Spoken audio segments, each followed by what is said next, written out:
Hey everyone, welcome back. Today we're going to learn how to set up our G54 work offsets with the Renishaw optical probe. Remember, in order to machine a workpiece, the mill needs to know where the workpiece is located on the table.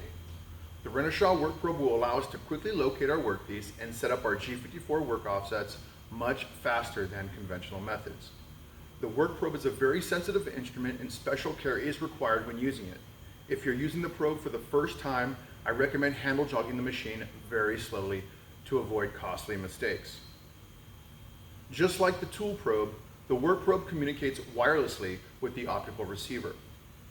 When setting up your work offsets with the probe, you must always use the work probe in combination with the Renishaw tool probe. So whenever you're ready, let's go ahead and get started. Unlike an edge finder, the work probe needs to identify three surfaces along our workpiece: the X surface, the Y surface, and the Z surface.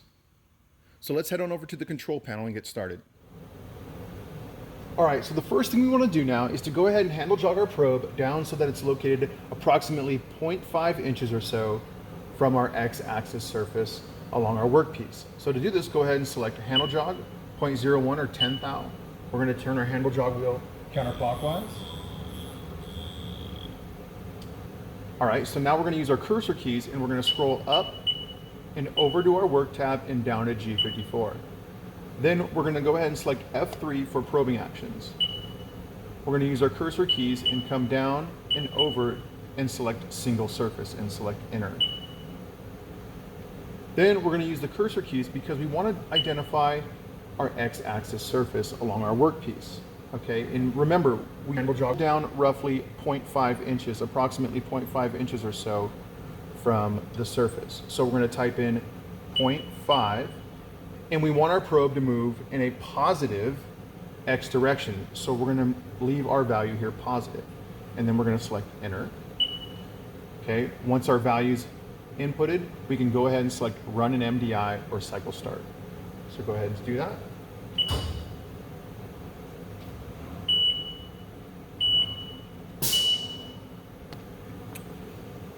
All right, so once we've identified our X-axis surface along our workpiece, let's go ahead and do this now for our Y-axis. So come on over, once again, select handle jog, 0.01 or 10 thou. We're gonna select Y and we're gonna turn our handle jog wheel clockwise. Then we're gonna select X.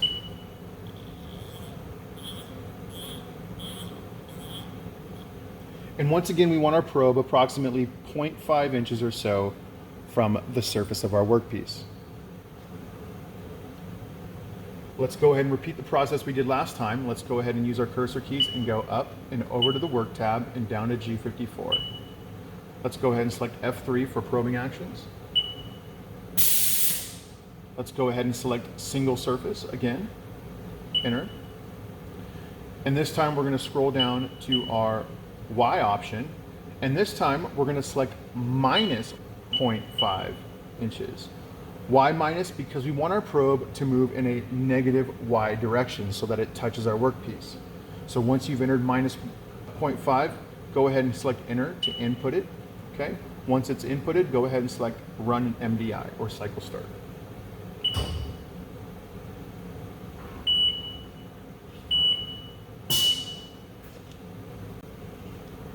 All right, so we've identified our X and Y surfaces along our workpiece. Now we need to do the top of our workpiece, or the Z surface of our workpiece. So let's do this. Let's go ahead and select handle jog, select 0.01 or 10 thou.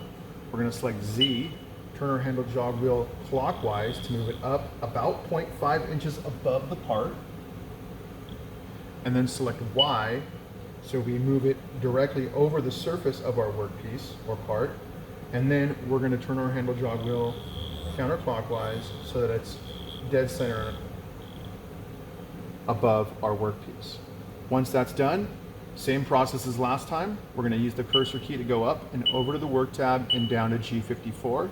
We're going to select F3 for probing options or actions, and then we're going to select enter for single surface. And this time we're going to scroll down to Z. We're going to type in minus 0.5. Once again, we're typing in minus 0.5. because we want to move the probe in a negative Z direction. Okay, so once you've inputted minus 0.5, go ahead and select enter. Okay, once it's entered correctly, go ahead and select run an MDI or cycle start.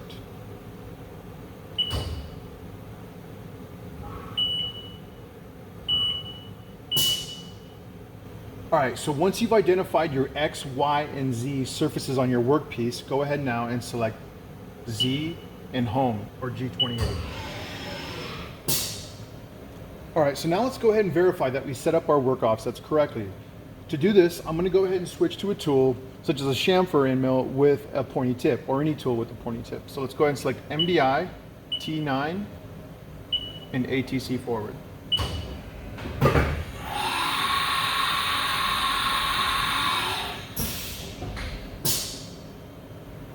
All right, so now go ahead and select MDI, or manual data input, and we're going to go ahead and type in some G code here. We're going to type in G54 for work coordinate system, then we're going to type in G00 for a rapid movement, and then we're going to specify G90 for an absolute programming, and then we're going to select X0 and Y0, and we're going to select enter.